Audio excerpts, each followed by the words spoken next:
So I'm calling this project the Emerald. Keep watching and you'll see why.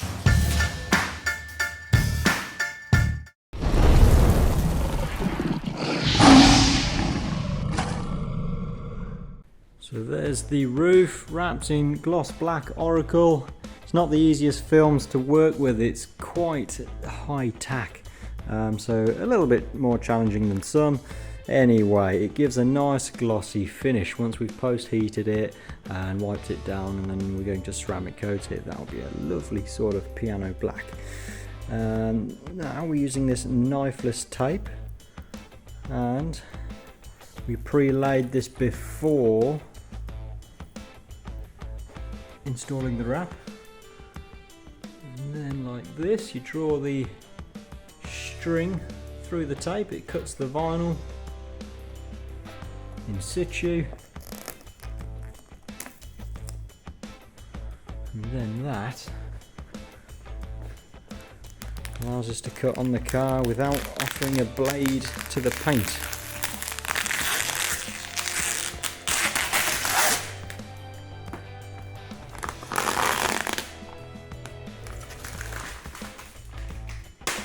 See all this has all been clay barred, so it's gone a bit flat, and it would simply shine again with a hand polish. However, we're going to leave it like this because this is actually going to aid the adhesion of the wrap. If it's ever unwrapped, the car will need a hand polish. One roof wrapped, post heated, polished and ceramic coated.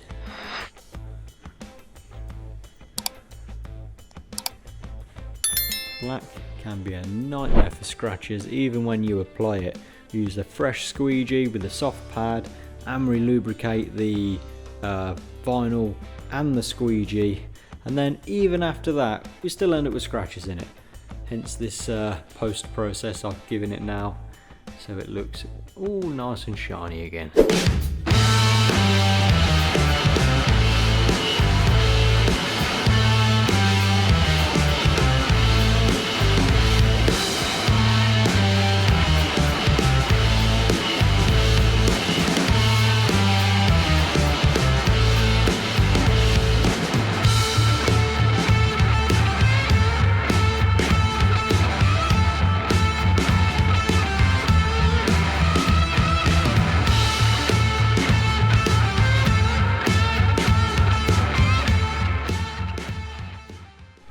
There's the bonnet wrapped.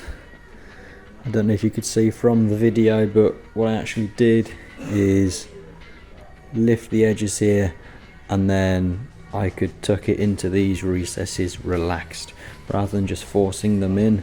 Now they're relaxed, there's no tension on there, and there's no reason for it to want to pop up and bubble like you do see on some vehicle wraps. It's all about fitting it as relaxed as possible for a good longevity.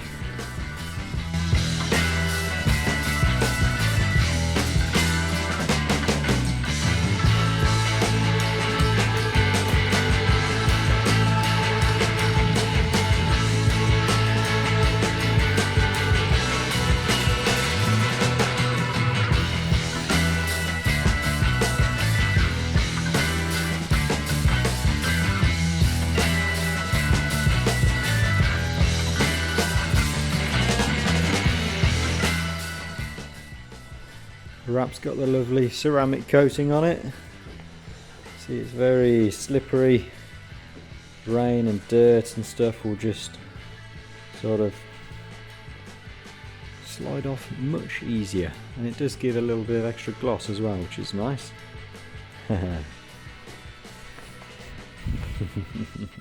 Oh dear, we're having trouble with this rear bumper.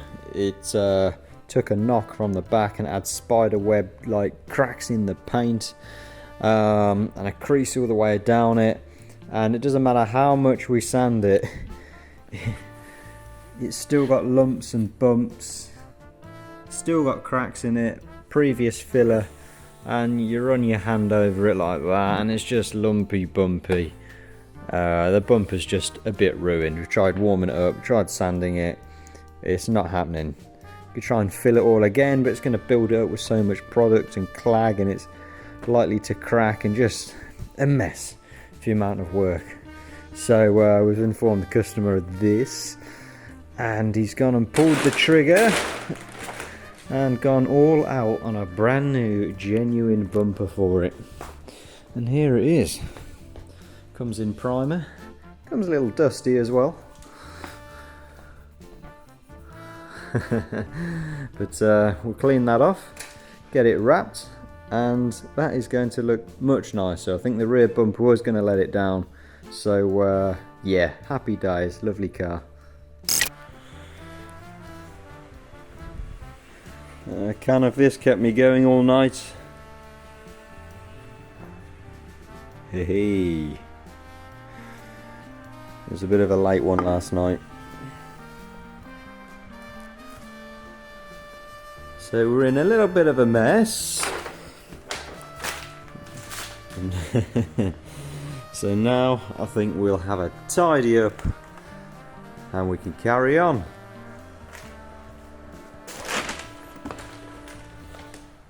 Now it's time to wrap this S3 facelift front bumper.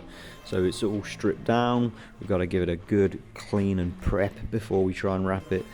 It does have some complex shapes in it, so it will be done in pieces, but we'll do it in such a way where any joins follow existing lines, so it doesn't catch your eye basically and still looks very presentable.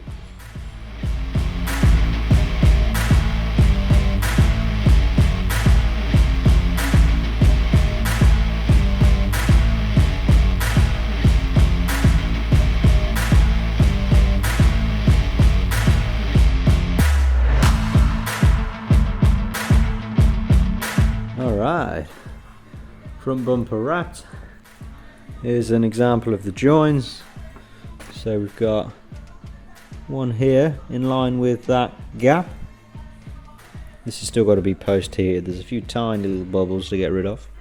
They may just go on their own, to be honest. Triangular piece in there. You see the joins right on the edge and then in the corner. And obviously, as you saw previous vid, there's a join all the way in there as well, but and an overlap. It's not very noticeable, so pretty presentable. Let's build it up and get it back on the car. One thing I think is quite good to do is, most people like their number plates stuck on these days rather than having ugly screws that can go rusty. So on a wrapped car, what can often happen is you go to remove the number plate and it pulls all the wrap off with it. So what I've done is cut a little square out to reveal the paint underneath. I'm going to keep the sticky pads within that zone, and then if the number plate's ever removed, it's not going to rip the wrap off the tailgate. We have new parts to install to bling it up a bit. Let's have a look. What have we got? We've got, for the new front bumper, a new gloss black honeycomb grille and some new black badges.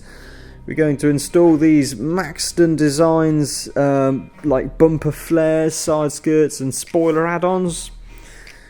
Got some new sequential LED headlights. I think they're going to look quite cool. For the front bumper, we're going to dechrome these existing trims as well using gloss black vinyl. And we have these wind deflectors to install. I don't like these. A lot of people like these wind deflectors. They're not for me. I think they look tacky and your window isn't designed to have something wedged in it. But it's not my car, it's the customer's car. They want them on and they're going on. Now we're going to do a dechrome or chrome delete on this chrome around the windows and the remaining chrome on the front bumper. Now you can bulk this, which means when you put a larger piece of vinyl all the way across it and then you trim the edges off, but I've got another way of doing it that I believe is a bit neater, quicker and saves running a knife all the way around your car. So we're in the office, and here behind me I have a vinyl plotter. And here behind me the other way, spinny chair, spinny chair, spinny chair. Oh, shouldn't have done that. Where are we? There we are. We have the software to fire it up. So I'm going to measure the car, and this will cut, in theory, to like the accuracy of 1/100th of a millimeter. In reality, I don't know if it's that accurate, but those are the settings I can input. So I'm going to design it on here using the measurements I've taken off the car, and then plot it in the plotter, and then basically it should be the correct diameter to go straight onto the car. I'll make them a little bit longer deliberately, and I'll just cut the excess off, so it means I'm having to cut about that much rather than like many meters using a scalpel, which is fiddly and time consuming, and you risk like touching the paint, or wrap in this case, on the car and marking it, which we don't want to do. So here goes. Right, so we need one piece that is... There's my pieces ready to plot. Let's do it.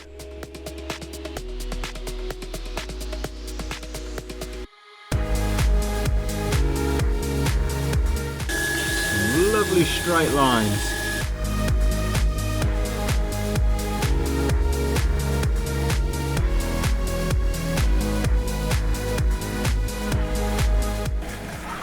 Thank you.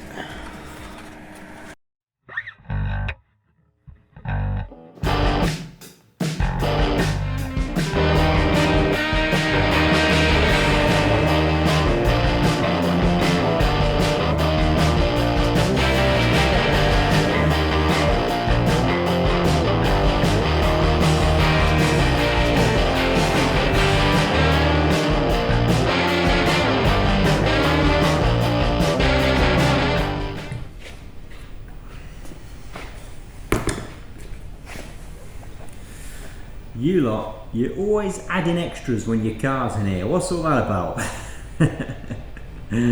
Never mind, happy to help. The owner's gone a little bit more carried away, enthusiastic, however you want to word it, and he's purchased some of these lovely 19-inch bowler alloy wheels and new tyres. So we're going to get those installed now. We're also installing a aftermarket rear bumper diffuser and making some exhaust modifications. It's going to be a bit of transformation, this car. It's exhaust tip time. Now, the owner's left this one to my discretion. Decisions. So we've got carbon, and we've got, of course, chrome. Decisions. I'm not sure yet. What do you think? Comment below. In the meantime, this car is very nearly done, so no more spoiler pics for you. You're gonna have to wait until it's finished. Stay tuned. Sneak preview for the owner coming. Oh, wow! Look at that under tray that we've installed with its new bolts. Look, everywhere. Spoiler alert. And eBay. Looking good. Should we pull the cover off? Yeah, do it.